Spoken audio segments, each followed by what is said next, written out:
Speaking of getting out, um, looks like Dreamville and J. Cole are getting out of the festival game. Uh, a post went up from Dreamville that says, the fifth and final Dreamville Fest will be happening April 5th and 6th in North Carolina. The picture says fifth and final, and it says the last Dreamville Fest. Thank you, North Carolina. Then the quote goes on to say, "Thank you, North Carolina. Thank you to everyone who's traveled from all over the last 4 years to enjoy our little family reunion. This festival is something a lot of people have been working very hard to bring you, and it's honestly been a dream come true to seeing the impact."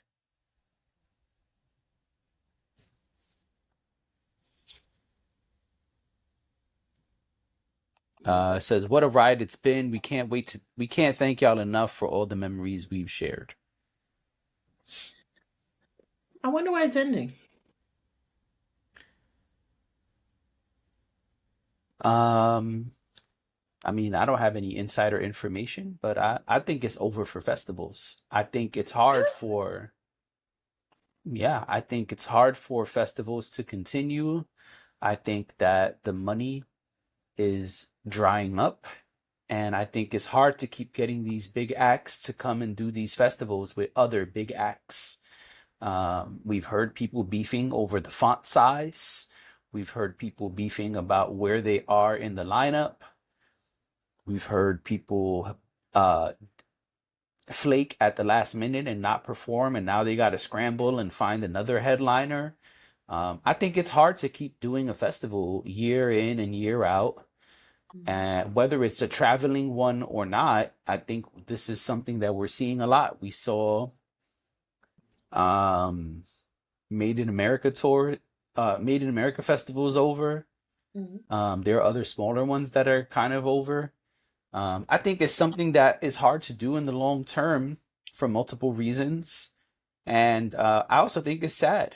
Yeah, there are staples, right? There are some where we know this is not going anywhere, or as it seems like this one is in good standing and it's not going anywhere. But we've also seen quite a few disappear. I think festivals are really cool and a really cool experience. And so it's sad that we're seeing them slowly drizzle away, fizzle away, excuse me. Um, but yeah, I've never been to Dreamville Fest. So I can't really speak about them specifically. The footage I have seen looks like it's awesome. And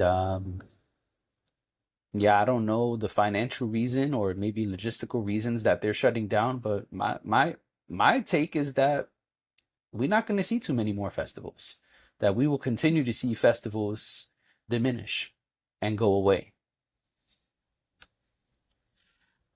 Part of it might be, and this is just a thought I'm having, is festivals that are more local, like it's more centralized. Maybe those probably perform better. No, but that's what Dreamville Fest is. It doesn't travel. It's only in North Carolina. No, I'm not saying it travels. I'm saying they said people travel to go to this festival. I know plenty of people from New York who have traveled to go to Dreamville Fest. Hmm. You know what I mean? So I just wonder if that's part of it. Like that long term is not sustainable, and if the local city that you're doing it in is not necessarily buying into it in the way that other people are, or um, in a way that is lucrative for the city, uh, that could that could have its effect as well. Um, I guess I've never really thought about the future of festivals until now, until you said what you said.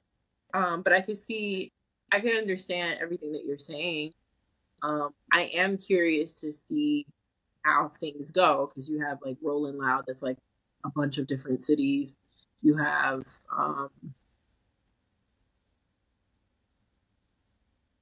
I can't think of all of them right now, but also there, you hit the nail on the head when you said these big acts can't, like, it's not easy for big acts to participate in these festivals, um, for whatever the reason is, financial reasons, whatever.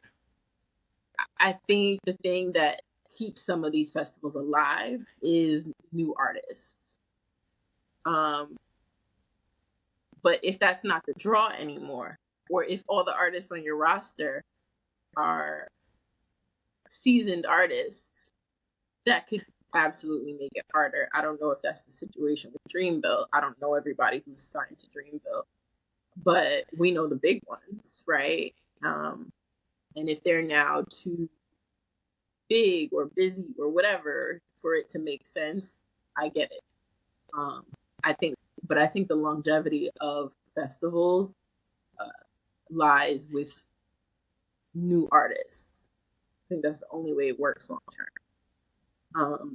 And people don't always want that. I've been to festivals and I've been like, I just want to see the person I want to see, Right. you know? um, but I've also been to festivals and felt like I learned new music while I was there. Right. But you don't always feel that way. Sometimes you just want to go see the thing that you want to see, but then someone would argue maybe then just go to a concert Right. instead of going to a festival. So I understand. Dreamville Fest always looked cool to me. It looks like people have a lot of fun. Um, I don't know if I'm gonna get down to North Carolina in April, but I feel like that would be a fun little weekend um to check out Dreamville Fest. I'm sure it's gonna be crazy considering it's the last one. Once people know that, I'm sure people are gonna flock over there. But it's a festival. You think Coachella's gonna die? I think the big staples have brand deals and partnerships that allow them to continue to thrive and Mm, sustain. yeah. And I don't know if that's necessarily the case for all of the other ones. I do want to respond to your earlier point about the city and people coming from outside. You said it would be hard to do a festival if mostly people are coming from outside, but wouldn't that help the city? Like New York thrives because of tourism, for example. So if millions of people, I don't know how many people attend Dreamville Fest, but let's just say thousands of people are coming from around the world to come to this event. Right. That's what happens when your co-host doesn't put their phone on Do Not Disturb. You just had to tell. Because we here laughing. We can't just keep laughing in secrecy. We gotta bring them in a little bit. Uh-huh. Anyway, um, I was curious. Doesn't it make the city more money? Doesn't it help the city if thousands of people are coming? Even hundreds, if hundreds of people are coming, if 900 people came every year for Dreamville Fest from all over the world, doesn't that help the city, their tourism, their economics, etc.? Absolutely. What I was pointing towards is more that when you don't have locals buy into what you're doing, you might receive pushback.